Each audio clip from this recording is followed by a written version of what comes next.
एक ऐसा international fund जो पिछले 1 साल के अंदर 256% का एवरेज निकाल कर दे रहा था। लेकिन अब वो एवरेज जो है, उससे आधा रह गया है। बहुत कम रिटर्न्स हो गए हैं। फंड का नाम है Nippon India Taiwan equity fund. लोग इसके बारे में बहुत जोर-शोर से जानना चाहते हैं कि इसके अंदर जो गिरावट आ रही है, उसका कारण क्या है? लोग ये जानना चाहते हैं। भले ही इस फंड के अंदर एसआईपी और सारी चीज़ें अभी बंद हैं, लेकिन फिर भी लोग जानना चाहते हैं, मेरे पास कमेंट आते हैं। ठीक है, एसआईपी और सब चीज़ें इसके अंदर दोबारा ओपन हो जाएँगी, लेकिन सवाल ये है कि ये क्रैश में क्यों जा रहा है? तो इसी का जवाब आपको इस वीडियो में मिलने वाला है, तो एंड तक बने रहिएगा, साथ में चैनल को सब्सक्राइब कर लीजिएगा। कंप्यूटर स्क्रीन आपके सामने चालू हो चुकी है। फंड का नाम मैंने आपको स्टार्टिंग में बता दिया, Nippon India Taiwan equity fund. ये वही फंड है जिसका पिछले 1 साल का एवरेज आज से 3 महीने पहले अगर आप मेरा वीडियो जाकर देखेंगे, तो आपको 256% के आसपास दिख रहा था। लेकिन अब आप देख लीजिए इसका जो 1 साल का एवरेज है वो कितना है? वो रह गया है तकरीबन 129.66%, मतलब आधा रह गया है। गिरावट इसमें हुई है अच्छी खासी। 6 महीने में आप देखेंगे 65.84% का एवरेज रह गया है और 3 महीने में 2% नेगेटिव दिख रहा है। 1 महीने में 18% ये नेगेटिव दिख रहा है और 1 दिन के अंदर करीबन 8% की गिरावट हुई इसमें, सिर्फ 1 दिन के अंदर। तो अब कंडीशन क्या है? अब देखिए मैं आपको एक चीज़ बताता हूँ, जो इंडिया का जो इन्वेस्टर है, उसके साथ सबसे बड़ी प्रॉब्लम ये है कि उनको ना ऐसे फंड्स चाहिए जो कि रिटर्न्स ना बहुत ज़्यादा निकाल कर देते हैं।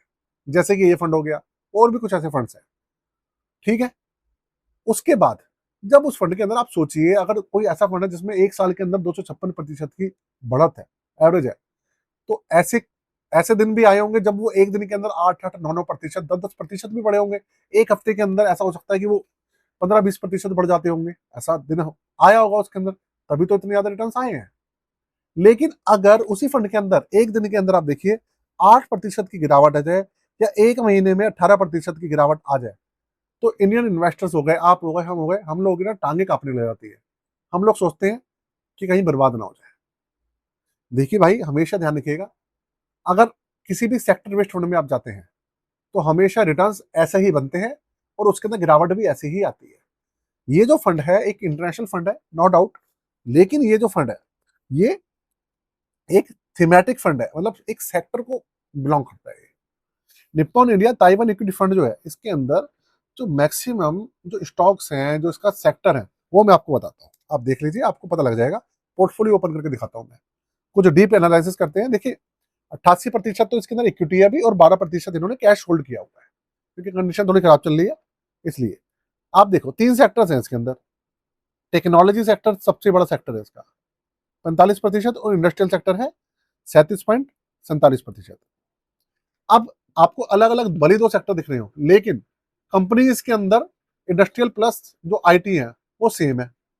अब जैसे आप देख लीजिए, जो सेमीकंडक्टर बनाने वाली कंपनीज है, ठीक है, वो इंडस्ट्रियल सेक्टर की है और उसी के अंदर जो टेक्नोलॉजी लगती है या कुछ भी उसी का दूसरा वर्टिकल काम कर रहा है, तो वो आईटी सेक्टर में काम करता है। समझ रहे हैं आप? सेमीकंडक्टर भी बना रही है, वो आईटी सेक्टर में भी काम कर रही है। कंपनी सेम है, सेक्टर आपको अलग अलग दिखेंगे, स्टॉक आपको एक दिखेगा। तो भाई इस तरीके से है। तो हो क्या रहा है कि इसके जो टॉप स्टॉक्स हैं, आप देखिए कौन से हैं। जैसे कि आप देखिए मीडिया टेक है ना, उसके बाद ये जियो है, एमपीआई, क्रोमा एटीआई, और इस तरीके से आप देखिए ये ताइवान सेमीकंडक्टर कंपनी लिमिटेड है। सबसे बड़ी जो हिस्सेदारी है इसके अंदर 7% मीडिया टेक की है। उसके बाद 6.25% है ये यागियो एमपीआई, ये 6.71%, मतलब इस तरीके से है। तो अभी हो क्या रहा है कि सेमीकंडक्टर की जो कंपनी है, आईटी सेक्टर की जो कंपनीज हैं, उसके अंदर ना क्रैश बहुत चल रहा है। रीजन है जो एआई है ना, एआई उसका जो बबल है, उसके अंदर आपने देखा होगा जो एआई वाले जो म्यूचुअल फंड्स थे, स्टॉक्स थे, वो पिछले कुछ समय से, साल 1.5 साल से कितना ज्यादा तेजी से बढ़ रहे थे। अब उनमें हुआ क्या है, वो तेजी खत्म हो गई, अब उनमें गिरना शुरू हो गया। और जब गिरना शुरू हुआ, एआई सेक्टर के जो स्टॉक्स हैं वो सारे आईटी सेक्टर के हैं, उसमें गिरावट हुई, तो भैया इसका जो ये जो स्टॉक्स हैं इस फंड के अंदर, इंटरनेशनल हो या कुछ भी हो, उनमें भी गिरावट शुरू हो गई। इसलिए फंड के अंदर गिरावट आनी शुरू हो गई है। तो भाई आप समझो, कोई भी चीज है अगर वो बहुत ज्यादा बढ़ चुकी है, वो नीचे तो आएगी ना, वो नीचे आके वो दोबारा बढ़ना शुरू हो जाएगी। तो ये मार्केट का ट्रेंड है। तो भाई इस चीज का हमेशा ध्यान रखिए, कोई सा भी सेक्टर बेस्ड फंड हो, थीमेटिक फंड हो, उसका ये हमेशा ट्रेंड रहता है। उसमें बहुत तेजी से तेजी भी आती है और बहुत जल्दी गिरावट भी आती है। हमेशा रहता है ये सब चीज़ों का, भले वो इंटरनेशनल फंड हो, भले वो इंडियन फंड हो, भले कहीं का भी फंड हो, उसके साथ यही सब चीज़ें रहती है। इसीलिए तो हम रिव्यू करते हैं, नहीं तो रिव्यू का मतलब ही क्या रह गया।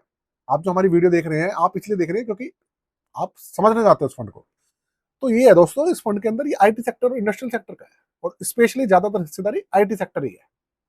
इसलिए इसके अंदर अभी आईटी सेक्टर में गिरावट चल रही है, इसलिए इसमें गिरावट चल रही है, और ग्लोबली हो रही है ये।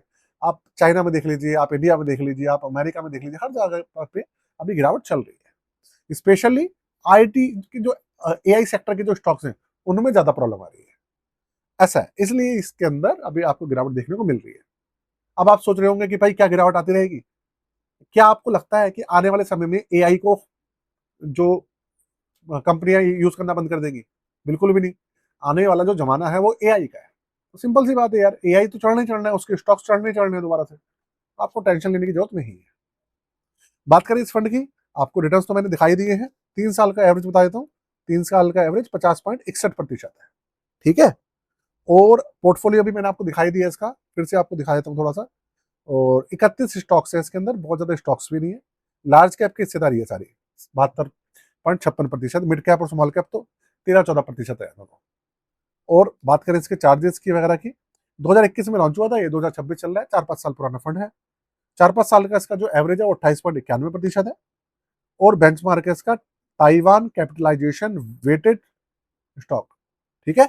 बेस एक्सपेंस रेशियो थोड़ा सा हल्का सा ज्यादा है, 0.73%, लेकिन ठीक है।